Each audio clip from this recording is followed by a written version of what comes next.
इरफान गोगा दुनिया के चंद अमीर तरीन लोगों में से एक। गौतम अडवाणी की भी इसने किडनैपिंग की थी। शोएब खान ने दुबई में अपना जुआ का नेटवर्क वहाँ भी उसने कायम किया। शोएब खान दुबई में मौजूद दाऊद इब्राहिम के साथ राब्ते में आता है। इरफान गोगा किसी वक्त में दाऊद इब्राहिम के भाई अनीस इब्राहिम के लिए काम करता रहा था। उसकी ख्वाहिश थी कि जैसे दाऊद इब्राहिम ने अपना नाम बनाया है तो वो भी चाहता था कि इसी टाइप का उसका कोई शनाख्त बन जाए। इरफान गोगा वो शख्स था जिसने बॉलीवुड में बहुत से लोगों को निशाना बनाया। उसने उनसे तावान लिया। अंडरवर्ल्ड का उसूल है, जरा सी बहुत ही मामूली शक पर ये लोग एक दूसरे की जान लेते हुए देर नहीं करते। दाऊद इब्राहिम के एक रिश्तेदार था, इरफान ने उसकी किडनैपिंग की थी और उससे तावान भी लिया था। और जब दाऊद इब्राहिम को ये बात पता चली उसने उसी वक्त डिसाइड कर लिया कुछ भी हो अब इरफान गोगा का कुछ न कुछ करना पड़ेगा। इरफान गोगा के जहन में ये चीज़ नहीं थी कि डी कंपनी उसकी दुश्मन हो चुकी है।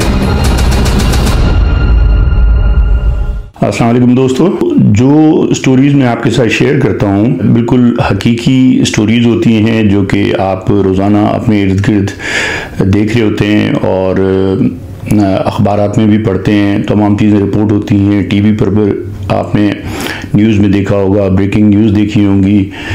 मेरी ज़्यादातर स्टोरीज़ 90s और उसके बाद फिर 2001 के बाद की स्टोरीज़ हैं, आज तक चली आ रही हैं। और गैंग वॉर हो या टेररिज्म से वाबस्ता जो तंजीमें वो हो या फिर कोई भी क्रिमिनल हो, उसके बारे में इंटरनेट पे भरा पड़ा है और पुलिस रिकॉर्ड भी है। और आपके सामने ऐसे बहुत से लोग हैं, एक तो मैं खुद हूँ, इसके अलावा बहुत से लोग हैं, बहुत से पुलिस अफसर हैं, बहुत से जर्नलिस्ट हैं और ख़ुद बहुत से उन गैंग्स के साथ वाबस्ता लोग अभी तक ज़िंदा हैं जो इन तमाम चीज़ों की तस्दीक भी कर सकते हैं। बहरहाल मैंने ये तहमीद इसलिए बांधी कि बहुत से लोग सवाल करते हैं कमेंट्स में कि ये कब हुआ था, और कुछ तो यकीन ही नहीं करते कि वो समझते हैं कि ये शायद कराची की बात ही नहीं है, ये हुआ ही नहीं कभी इस तरीके से। तो बहरहाल ये तमाम चीज़ें वो हैं जो हकीकत पर मबनी हैं और इन तमाम स्टोरीज़ को आपसे शेयर करने का मकसद ये भी होता है कि आप देखें, मैं इन तमाम गैंगस्टर को या क्रिमिनल्स को हीरो नहीं बना रहा होता। मैं हमेशा उन्होंने जो किया होता है बिल्कुल न्यूट्रल रह के वो तमाम चीज़ें बयान करता हूँ और मेरी कोशिश होती है कि उनके बारे में जितने पहलू कवर कर सकता हूँ जिससे कि आम देखने वाले को, एक नौजवान को फ़ायदा हो। और वो बहुत से लोग अगर ये मेरे व्लॉग देख के उन चीज़ों से सबक हासिल करते हैं और उनके लिए एक बुराई का रास्ता अपनाने से बेहतर है कि वो ये व्लॉग देख के अच्छे बुरे की तमीज़ कर सकें। और कोई एक शख्स भी अगर बुराई की तरफ जाने से रुक जाता है तो मेरा मकसद पूरा हो जाएगा इंशाल्लाह। आज मैं जो स्टोरी आपके साथ शेयर कर रहा हूँ वो अपने वक्त के कराची के अंडरवर्ल्ड डॉन शोएब खान के बारे में है। और ये बहुत कम लोगों को पता है कि जो उसने, वैसे तो बहुत सारे काम है जो मैं उसके बारे में एक व्लॉग कर चुका हूँ, उसमें मैंने तकरीबन उसकी ज़िंदगी के तमाम पहलू कवर किए हैं, लेकिन फिर भी बहुत सी चीज़ें ऐसी हैं जो कि रह जाती हैं और बहुत से लोगों के इल्म में नहीं होती। ख़ास तौर पर वो लोग जो आज की जनरेशन है, हो सकता है कि उनके इल्म में बहुत सी चीज़ें ना हों। तो बहरहाल आज जो मेरा टॉपिक है वो है शोएब खान का दुबई में एक इंडियन अंडरवर्ल्ड के अहम रुकन का कत्ल और शोएब खान के हाथों, और जिसकी वजह से शोएब खान को दुबई छोड़कर कराची भागना पड़ा। मैं बात कर रहा हूँ इंडियन माफिया के एक अहम रुकन और गैंगस्टर इरफान गोगा की। इरफान गोगा इसने न सिर्फ मुंबई बल्कि इंडिया के मुख्तलिफ शहरों से हाई प्रोफाइल किडनैपिंग की और दुनिया के चंद अमीर तरीन लोगों में से एक गौतम अडवाणी की भी इसने किडनैपिंग की थी। और कहा जाता है कि इस किडनैपिंग के नतीजे में उसे तावान की मद में तकरीबन 15 करोड़ रुपए मिले थे। शोएब खान जब कराची से दुबई जाता है तो मैं पहले भी बता चुका हूँ और आप लोगों ने बहुत सी जगह सुना भी होगा, पढ़ा भी होगा।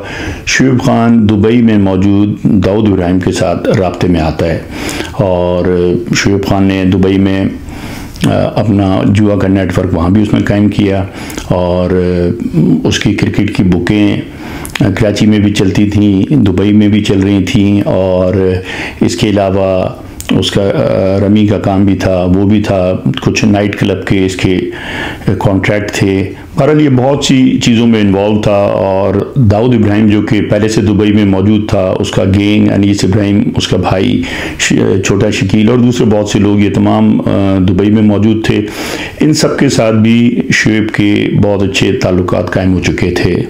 इसी बीच में इरफान गोगा आता है जो कि पूरे इंडिया में किडनैपिंग के हवाले से बहुत बदनाम था और ये मुंबई से ताल्लुक़ रखने वाला एक गैंगस्टर था जिसकी दोस्ती बबलू श्रीवास्तव नाम के गैंगस्टर के साथ थी और इसके साथ अर्चना नाम की एक लड़की भी थी, वो भी किडनैपिंग गैंग का इसका एक अहम हिस्सा थी। और ख़ास तौर पे वो लोग जो कि किसी न किसी हवाले से मुंबई अंडरवर्ल्ड के साथ जुड़े हुए थे, इंडियन माफिया के साथ जुड़े हुए थे, कोई हवाले का काम करता था, कोई गोल्ड की स्मगलिंग से वाबस्ता था, कोई फ्रंटमैन था डी कंपनी का और दूसरे गैंगस्टर्स का। तो ऐसे लोगों को इरफान गोगा ने निशाना बनाया और उसने किसी का लिहाज नहीं किया और किडनैपिंग करता चला गया और उसने इस मद में बड़े भारी तावान वसूल किए और ये भी आपको बताऊंगा कि उसने ये तावान कहाँ और कैसे वसूल किए। इरफान गोगा किसी वक्त में दाऊद इब्राहिम के भाई अनीस इब्राहिम के लिए काम करता रहा था और लेकिन वो बहुत मुख्तसर उसने काम किया था और जब उसने अपना एज ए क्रिमिनल उसने अपना काम शुरू किया तो शुरू में कुछ अर्सा अनीस इब्राहिम के साथ रहा, लेकिन फिर वो एक आज़ाद पसंद शख्स था और उसकी ख्वाहिश थी कि जैसे दाऊद इब्राहिम ने अपना नाम बनाया या दूसरे गैंगस्टर ने अपना तना मकाम बनाया, तो वो भी चाहता था कि इसी टाइप का उसका कोई शनाख्त बन जाए और वो भी गैंगस्टर में एक मुनफरद हवाले से पहचाना जाए। इसने एक और गैंगस्टर बबलू के साथ मिलकर अपना गैंग बनाया और बहुत से लोग थे जो इनके लिए काम कर रहे थे। इन्होंने किडनैपिंग फॉर रैंसम शुरू की। आपके इल्म में है कि बॉलीवुड हमेशा से गैंगस्टर्स का निशाना रहा है और बहुत सी शख्सियात गैंगस्टर्स को भत्ते की सूरत में कुछ न कुछ देती रही हैं और कहीं ना कहीं गैंगस्टर भी बॉलीवुड में इन्वेस्टमेंट करते रहे हैं और उनका पैसा भी लगा रहा है। लेकिन इरफान गोगा वो शख्स था जिसने बॉलीवुड में बहुत से लोगों को निशाना बनाया, उनसे उनको थ्रेट कॉल करके और फायरिंग करके इस किस्म की बहुत सी धमकियाँ देकर उसने उनसे तावान लिया और हवाला से जुड़े हुए बहुत से नामी ग्रामी लोग थे जो कि हवाला हुंडी का काम करते थे। इसने उनको निशाना बनाया और उसमें वो तमाम वो लोग थे जो अंडरवर्ल्ड के लिए भी हवाले का काम करते थे, लेकिन इसने उनको भी नहीं बख्शा और उनसे भी करोड़ रुपया तावान लिया। इसके अलावा इसने कुछ सरकारी अफसरों को भी निशाना बनाया और उनको भी इसने धमकियां दी, उन पर हमले भी करवाए। शुरू में ये खुद किडनैपिंग करता था और उसके बाद जब इसके पीछे पुलिस लगी तो इसने भी वही तरीका अख्तियार किया जो कि दाऊद इब्राहिम और बहुत से दूसरे गैंगस्टर करते थे। उसने इंडिया छोड़ दिया और जाकर दुबई में इसने अपना ठिकाना बनाया और दुबई में जाने के बाद इसकी टीम जो कि इंडिया में मौजूद थी, अब वो इसके लिए काम करते थे। वैसे बहुत से मुल्कों में गैंगस्टर इसी तरीके से काम करते हैं, जैसे साउथ अफ्रीका का एक नैनी नाम का गैंगस्टर है, वो जेल में है, वो भी किडनैपिंग फॉर रैंसम करवाता है, जेल में होते हुए बाहर अपने गैंग से काम लेता है। तो बिल्कुल यही तरीका इरफान गोगा भी कर रहा था, उसका गैंग यही काम कर रहा था।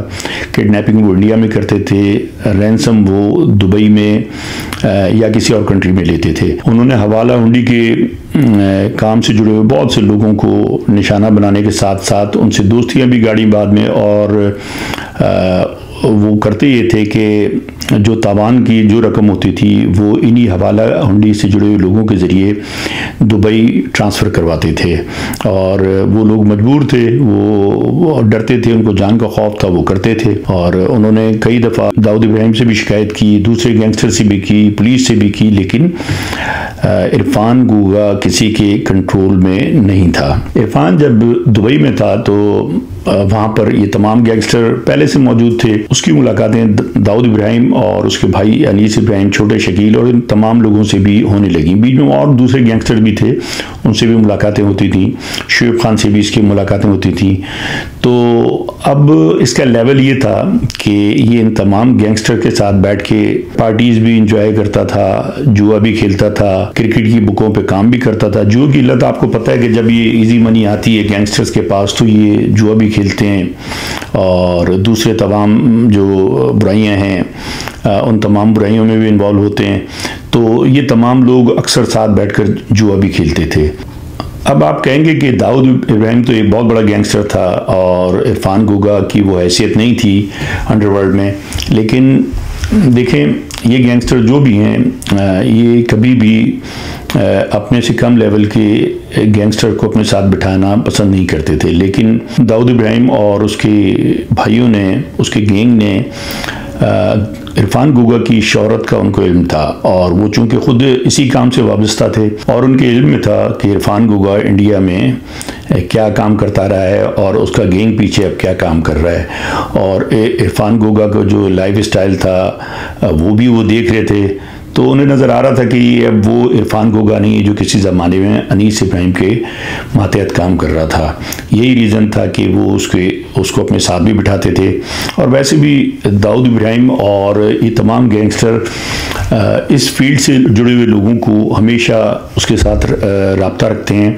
उसका रीज़न ये होता है कि वो इन लोगों को कहीं भी इस्तेमाल कर सकते हैं या एक दूसरे की मदद की ज़रूरत भी पड़ती है। और इन लोगों की ख्वाहिश थी किसी तरीके से इरफान गूगा इनके साथ मिलकर काम करे, लेकिन इरफान गूगा की तबीयत कुछ और थी और उसके साथ असल उसका जो मास्टरमाइंड था वो था बबलू श्रीवास्तव जो था वो बड़ा समझदार और वही पुराना घाग एक गैंगस्टर था जिसने सारी ऊंच नीच देखी हुई थी और वो भी डी कंपनी और दूसरे तमाम गैंगस्टर्स के साथ उसका भी रब्ता था, शुएब खान के साथ भी उसका रब्ता था और वो इन सब के साथ मिलने के बावजूद बहुत एहतियात करता था और उसको ये ख़दशा रहता था कि अंडरवर्ल्ड का उसूल है, ज़रा सी बात पर, बहुत ही मामूली शक पर ये लोग एक दूसरे की जान लेते हुए देर नहीं करते और या फिर एक दूसरे के खिलाफ साजिशें शुरू हो जाती हैं, तो वो अवॉइड करता था इन लोगों के साथ उठने बैठने में।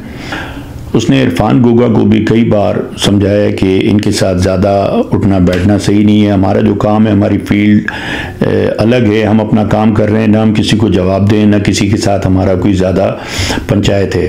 तो आप कोशिश करो इनके साथ मिलो ज़रूर, लेकिन एक हद तक मिलो और ज़्यादा ट्रस्ट नहीं करना इनके साथ। अगर मिलना है पब्लिक प्लेस पे मिलो, ओपन एरिया में मिलो। और यूएई के कवानीन बहुत सख्त है, वहाँ किसी को आप कुछ कर नहीं सकते, जैसे कि इंडिया पाकिस्तान में होता है कि राह चलते गोली मार दें, कानून के सामने गोली मार दें, सिटी कोर्ट में जाते हुए गोली मार दें, पुलिस की मौजूदगी में अटैक होते हैं। तो यूएई की कवानीन बड़े सख्त हैं, वहाँ पे गैंगस्टर्स के लिए ऐसा करना बहुत ही मुश्किल है, नामुमकिन है तकरीबन। बबलू ने हमेशा इरफान गूगा को यही समझाया कि जब भी मिलना है इनसे पब्लिक प्लेस पे मिलो, किसी रेस्टोरेंट में मिलो, और जुआ खेलना है तो और लोग देखो और सर्कल है उनमें जाओ, लेकिन इनके साथ एहतियात करो। लेकिन इरफान थोड़ा निडर भी था और वो बड़ा कंफर्टेबल फील करने लगा था इन लोगों के बीच में, लेकिन उसके जहन में ये चीज़ नहीं थी कि दाऊद इब्राहिम और अनीस इब्राहिम उन्होंने एक चीज़ दिल में रखी हुई थी जो कि शायद इरफान भूल चुका था, और वो थी दाऊद इब्राहिम के उसका एक रिश्तेदार था और बहुत से बिजनेसेस में उसके साथ वो पार्टनर भी था। इरफान ने उसकी किडनैपिंग की थी और उससे ताबान भी लिया था। तो ये चंद साल पहले की बात थी और अब 98 चल रहा था, जबकि उसकी किडनैपिंग 94 95 में हुई थी। तो इरफान समझ रहा था कि शायद ये दाऊद वालों ने कभी इरफान से इसका ना गिला किया ना कोई उन्होंने जिक्र किया, लेकिन उनके दिल में बात ज़रूर थी और वो इसे अपनी बेइज्जती भी तस्वर करते थे, लेकिन उन्होंने कोई रिएक्शन अभी तक जाहिर नहीं किया था इरफान के सामने। और इरफान समझ रहा था कि शायद ये भूल चुके हैं या फिर उनको इंटरेस्ट नहीं है उस वाक़े से, तो वो बिल्कुल एक बेफिक्र होके इनके साथ मिलना मिलाना सब चीज़ें कर रहा था। डी कंपनी के लिए एक और गैंगस्टर काम करता था, शरद शेठी।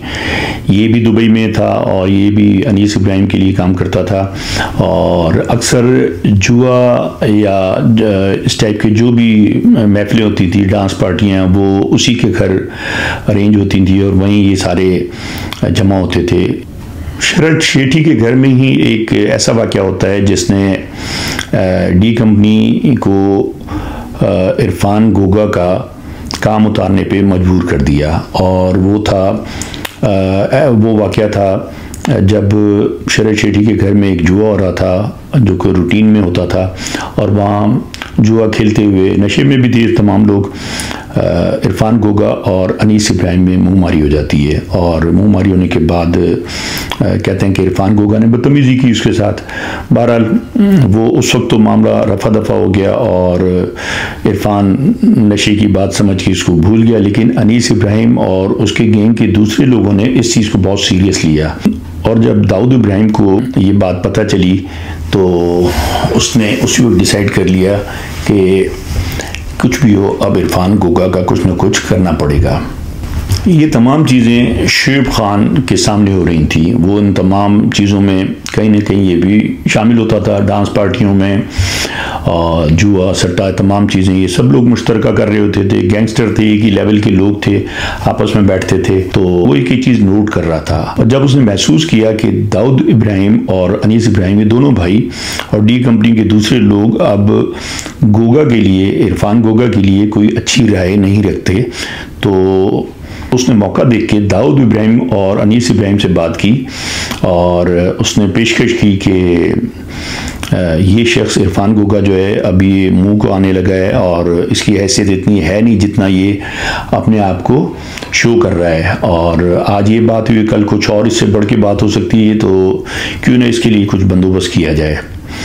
अब दाऊद और अनीस इब्राहिम जो कि दुबई में बिज़नेस कर रहे थे और बहुत बड़े एम्पायर खड़े कर चुके थे, उनके लिए बहुत मुश्किल था कि दुबई में बैठ के कोई काम करें जिसकी वजह से वो कानून की नज़र में आए, पकड़े जाएं। तो वो चाहते थे कि वो डायरेक्ट ऐसी किसी चीज़ में इन्वॉल्व ना हों। तो उन्होंने कहा ठीक है, तुम कोई प्लान करो, फिर बात करते हैं और कोई प्लान अगर अच्छा बनता है तो बताओ। शुएब खान ने अनीस इब्राहिम के साथ मिलकर शरद शेठी और दूसरे जो डी कंपनी के गैंगस्टर थे उनके साथ मिलकर अब ये प्लान करना शुरू किया कि किस तरीके से इरफान गोगा का काम किया जाए। बहुत कोशिश की किसी तरीके से इरफान को किसी बहाने किसी तरीके से या तो इंडिया भेजा जाए, अगर वो नहीं होता तो साउथ अफ्रीका या किसी और कंट्री में जहाँ पे इनके गैंग्स पहले से एक्टिव थे वहाँ भेजा जाए, और बिजनेस ट्रिप और बहुत सी चीज़ें इन्होंने मुख्तलिफ लोगों के जो मिडल मैन थे उनके ज़रिए कोशिश की ट्रैप करने की। इरफान गोगा को थाईलैंड के लिए कहा गया, लेकिन वो दुबई में खुश था तो वो अवॉइड करता रहा। साउथ अफ्रीका के लिए उसे कहा गया, वो उसको जब उसने बबलू से बात की तो बबलू ने उसे मना किया कि कहीं जाने की ज़रूरत नहीं, चुप करके अपना रहो, एहतियात करते रहो। लेकिन अभी भी इरफान गोगा के जहन में ये चीज़ नहीं थी कि डी कंपनी उसकी दुश्मन हो चुकी है। वो उसके सामने अभी भी कोई चीज़ नहीं थी और वो रात गई बात गई वाली बात थी और वो सारी चीज़ें भूल के इनके साथ साथ चल रहा था। दूसरी तरफ जब डी कंपनी किसी तरीके से इससे दुबई से यूएई से बाहर जाने पे ट्रैप नहीं कर सकी तो उन्होंने अरेंज किया कि कुछ ऐसा किया जाए कि दुबई में इसका काम हो जाए।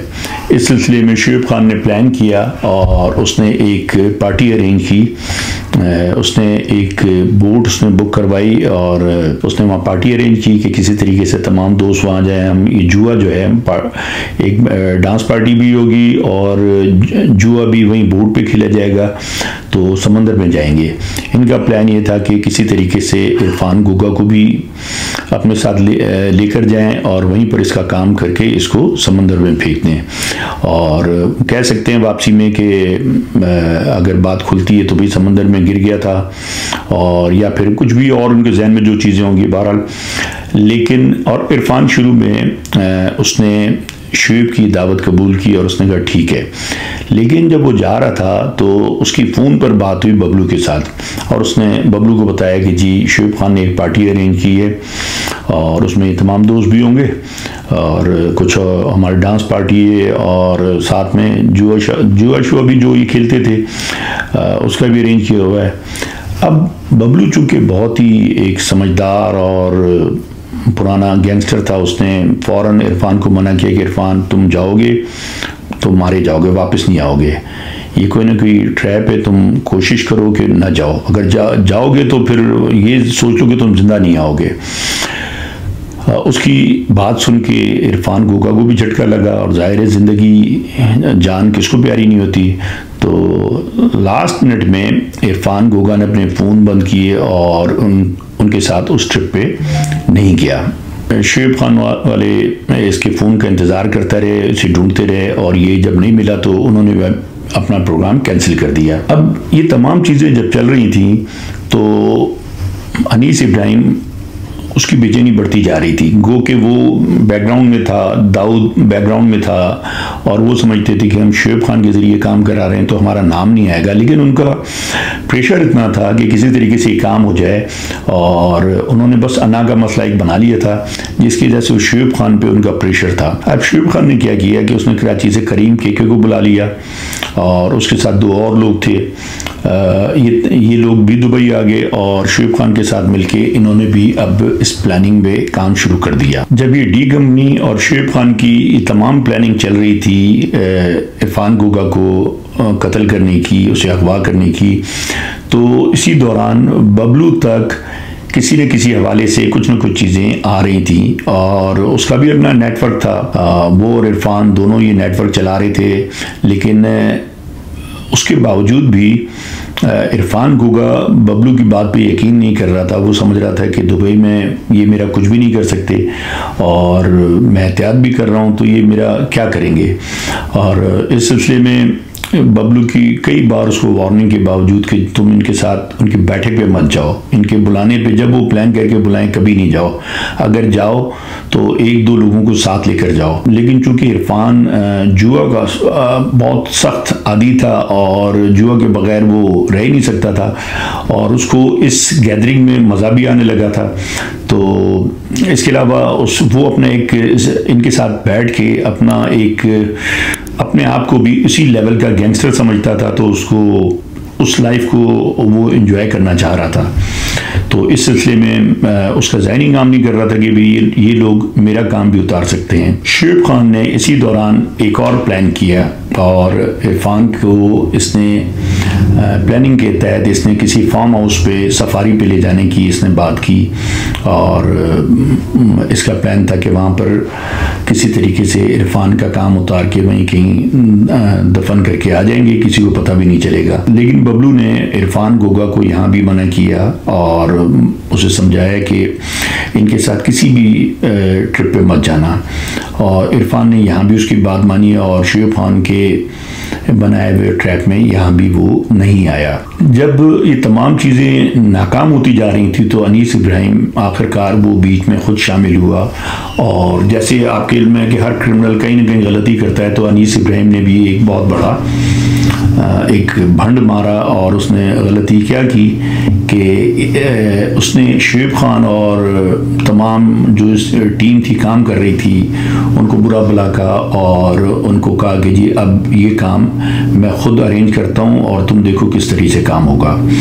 उसने गलती की और वो उसने कई कॉल की इरफान गोगा को और उसने कहा कि शरद शेट्टी के घर पे आ जाओ, वहाँ हम खेलने चलते हैं। और इरफान उस दिन कहते हैं कि उसकी तबीयत सही नहीं थी तो वो कहीं जाने के मूड में था नहीं, लेकिन अनीस उसको लेने के लिए उसके घर चला गया। और जब अनीस को उसने घर देखा तो इरफान उसके एहतराम में उठ खड़ा हुआ और उसके साथ चला गया। इरफान गोगा की वाइफ शैला, उसने भी देखा कि अनीस इब्राहिम उसको घर लेने आया है, खुद उसका शौहर इरफान गोगा उसके साथ गया है, जबकि इससे पहले भी उसने 3-4 मरतबा कॉलिंग की दिन में और उसको ले जाने के लिए आया। और आखिरी दफ़ा उसकी बीवी ने अनीस इब्राहिम के साथ अपने शौहर को जाते हुए देखा और उसके बाद उसने कभी भी नहीं देखा। अनीस इब्राहिम ने शरद शेट्टी के घर पे पहले से सारा प्लान किया हुआ था और ये लोग जब शरद शेट्टी के विला पे पहुंचे हैं तो वहाँ पे शुएब खान, करीम के कुछ और लोग थे और डी कंपनी के लोग भी थे। ये वहाँ बैठे हैं, इन्होंने वहाँ बैठकर जब जुआ शुरू किया है, शराब वराब शुरू की है, उसी दौरान शुएब खान ने वो काम किया जो कि उसके बाद आगे चल के उसने कराची में इब्राहिम भोलू के साथ किया। बिल्कुल वही चीज़ थी और इरफान गोगा की जो मर्डर को कॉपी उसने इब्राहिम भोलू वाले काम में किया और बिल्कुल उसी तरीके से अंजाम दिया। जब ये तमाम पार्टी और जुआ पार्टी चल रही थी और सब ये नशे में धुत भी हो चुके थे, उसी दौरान शुएब खान और करीम के ने इरफान गोगा के गले में पीछे से तार डाल के उसका गला दबा दिया और काबू कर लिया उसको। और उसके साथ ही शरद शेट्टी और जितने लोग थे, अनीस इब्राहिम वहाँ से पहले ही जा चुका था, लेकिन जितने शरद शेट्टी और दूसरे लोग थे इन तमाम ने मिलकर उसको काबू किया और वहीं पे उसका गला घूंट के उसको मार दिया। अब उसमें कुछ लोग ये कहते हैं कि इसको गोलियां भी मारी गई, लेकिन जो मेरी मालूमात है उसके मुताबिक ये है कि इसको गला घोंट के तार से इसको कत्ल किया गया। और उसके बाद चूंकि इनको इल्म था कि दुबई में अगर पकड़े जाएंगे तो फिर कोई बचत का रास्ता नहीं है, उन्होंने वहीं शरद शेट्टी के घर में ही उसके लॉन में खड्डा खोदा और बहुत बड़ा गड्ढा खोद के उसी में उसकी लाश दफना दी। और ये अपनी तरफ से सारी चीज़ें मुतमईन हो गए कि इन्होंने ये काम कर दिया है। उसके बाद इन्होंने गाड़ी ली है इरफान गोगा की और इरफान गोगा की गाड़ी ले जाकर इन्होंने एयरपोर्ट की, दुबई एयरपोर्ट की पार्किंग में छोड़ दी और ताकि तासुर ये मिले कि हो सकता है कि इरफान गोगा कहीं कंट्री से बाहर गया है या किसी और जगह चला गया है।